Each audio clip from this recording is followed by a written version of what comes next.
Okay, we're back live in Silicon Valley in San Jose, California for the continuous coverage of SiliconANGLE.tv and Hadoop World 2012.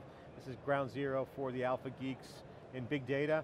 This is the tech elite, we call them tech athletes, and we're excited to cover it on the ground, extract the signal from the noise here. This is theCUBE, our flagship telecast. I'm joined by my co-host Jeff Kelly from wikibon.org, the best analyst in the business. Jeff, welcome back. Thanks. For another segment, end of the day, day one. Loving every minute. Okay, we're here with our guest Jack Norris, who's the CMO of MapR. Jack, welcome back to theCUBE. You've been on a few times. So you guys have some news? Yes, yes. So let's get right to the news. So you guys are a player in the business, so share with your news to the folks. Excellent. And we'll jump right in.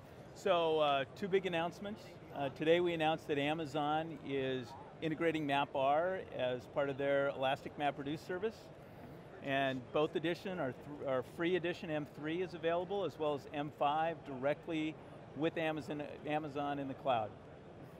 So, what's the value proposition? Why would a customer say, all right, I want to do this in the cloud, MapR in Amazon cloud, rather than doing it on premise? Okay, so let's start with, there's a lot of value propositions all balled up into one here. First of all, in the cloud, it allows them to spin up very quickly. Within a couple minutes, you can get hundreds of nodes available. And depending on where you're processing the data, if you've got a lot of data in the cloud already, it makes a lot of sense to do the Hadoop processing directly there. So that's one area. A second is you might have an on-premise cloud deployment and need to have a disaster recovery. So MapR provides point-in-time snapshots, as well as wide area replication, so you can use mirroring. Having Amazon available as a target is a huge advantage. And then there's also a third application area where you could do processing of the data in the cloud and then synchronize those results to an on-premise. So basically process where the data is, combine the results into a cluster on-premise. Right, so you don't have to move the raw data on-premise. Exactly, it's all about let's do the processing on the data. Well, the whole value proposition of big data in general is let's not move data as little as possible. Yep. So bring the computation to the data if you can. So what are your take on this event? I mean, we've got, this is the fourth Hadoop Summit. Hortonworks is now fully taken over the show, and talk about what you see out here in terms of the other vendors at play and just the kind of the attendees, the vibe you're seeing here. It's a lot of excitement. I think big difference between last year, which seemed to be very developer focused. We're seeing a lot of presentations by customers. A lot of information was shared by our customers today. It was fun to see that. ComScore shared their success. Boeing, YapMap. It was great for us. Fantastic. So Amazon, we look at Amazon. Amazon, first of all, is the gold standard for public cloud, right? They've knocked it out of the park. Everyone knows Amazon.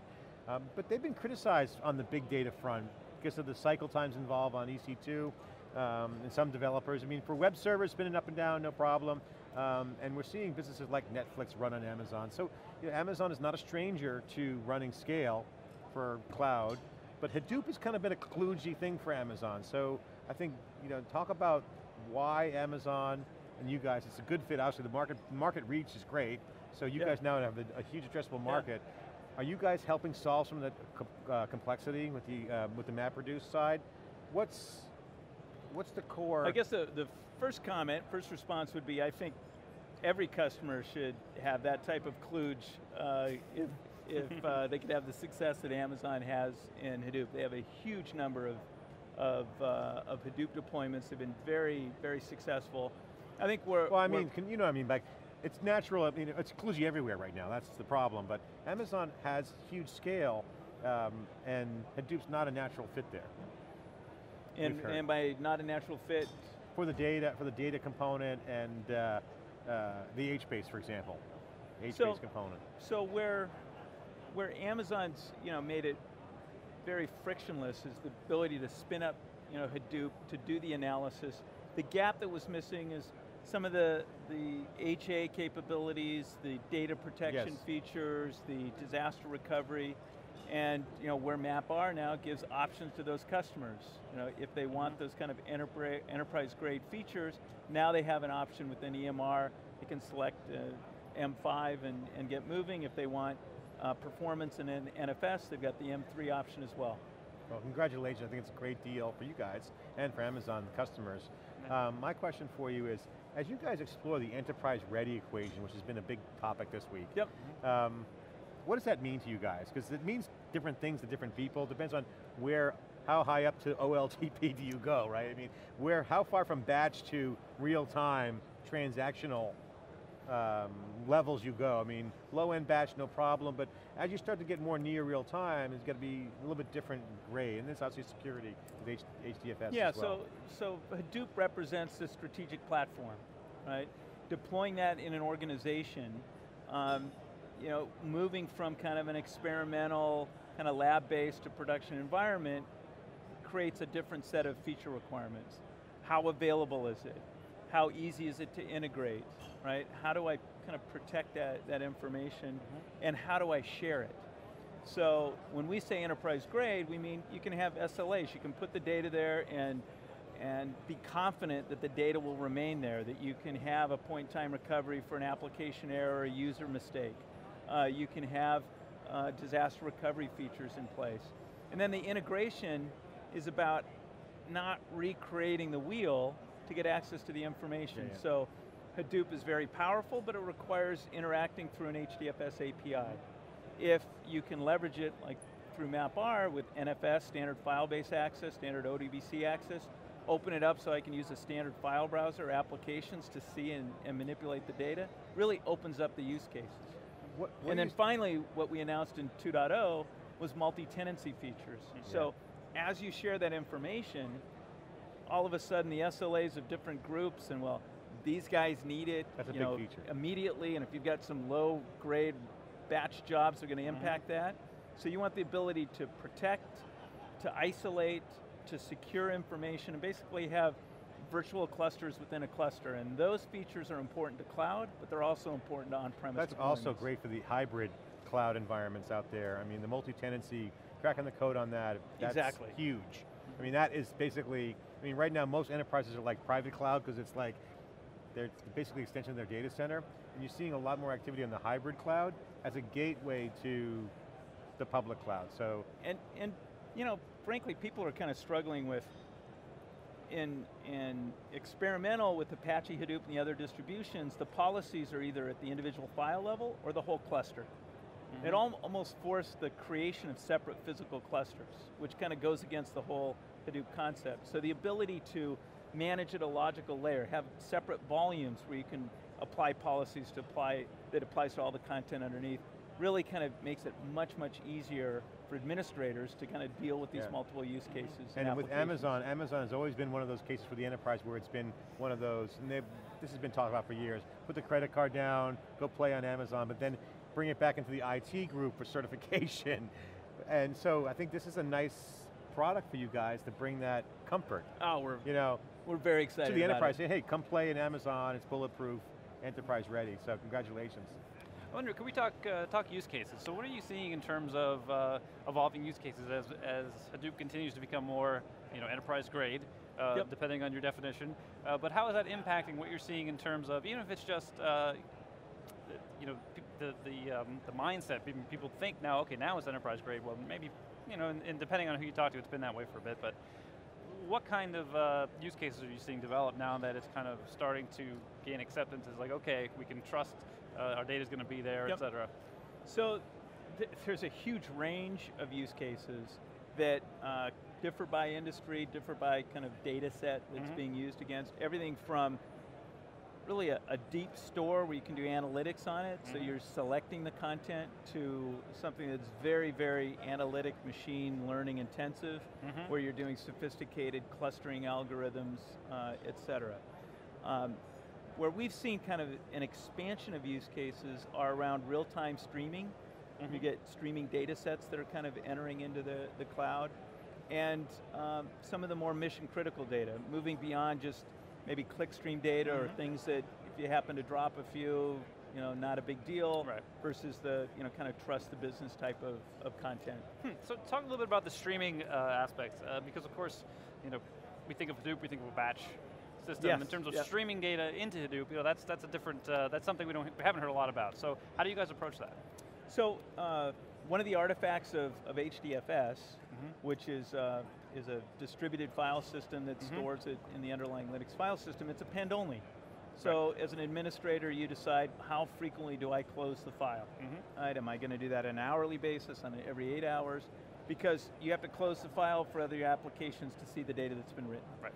So one of the innovations that we pursued was to rewrite that and create this dynamic read-write layer so you can continue to write data and any application is seeing the latest data that's written.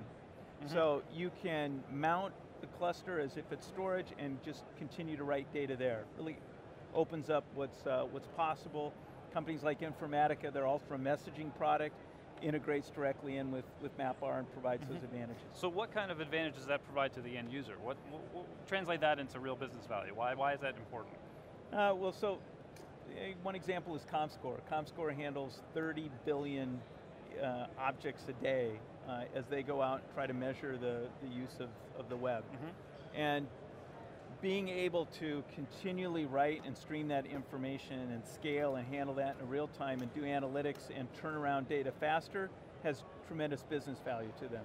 If they're stuck in a batch environment where the load times lengthen to the point where all of a sudden they can't keep up and they're actually reporting on old news, and I think the analogy is forecasting rain a day after it's wet isn't exactly valuable. Jack, so you guys obviously a great deal of the enterprise ready for Amazon. Big story, big coup for the company. What's next for you? I want to ask that and make sure you get that out there on your agenda for the next year. But then I want you to take a step back a year, maybe a year and a half ago, look back at how much has changed in this landscape. Share your perspective, because the market has gone through an evolution where there's been a market opportunity and then everyone goes, oh my God, it's bigger than we actually thought. I mean, Jeff Kelly's groundbreaking report about the $50 billion market is now being talked about as too low.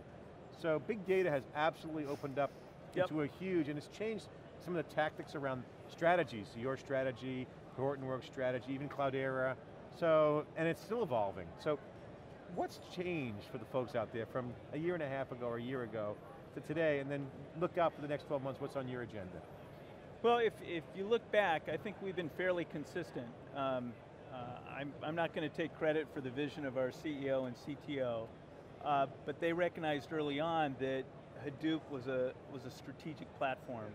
And to be a strategic platform that applied to the broadest number of use cases and organizations required some areas of innovation. And particularly how it scaled, how it was managed, how you stored and protected the information needed a re-architecture. And I think that, architecture matters when you're going through a paradigm shift. Having the right one in place creates this ability, to speed innovation. And I think if there's anything that's changed, I think it's the speed of innovation has even increased in the Hadoop community. I think it's created a focus on these enterprise-grade features, on how do we store this valuable information and continue to extract value from it. And I think one of the observations I'll make is that, on that note, is that it really focuses everyone to be, just mind your own business and get the products out. You know what I'm saying? We've seen everyone, the product focus, be the #1 conversation. What we've seen is customers start and they expand rapidly. Some of that's due to data growth, but a lot of it is due to more and more applications are being delivered, and the value's kind of extracted from the Hadoop platform, and success breeds success. Well, congratulations for all your success. Great win with Amazon Web Services. It's going to make that a little bit more easier, more robust, and more features for them and you. More revenue for both. And I want to personally thank you for your support for theCUBE. We've expanded with the new Studio B you saw for extra interviews, and want to expand the conversation. Thanks to your generous support, we can bring the independent coverage out to the market, and great community. Thanks for helping us out, and we appreciate it. So, thank you. Okay, Jack Norris with MapR. We'll be right back to wrap up day one with Jeff, and I will give our analysis right after the short break.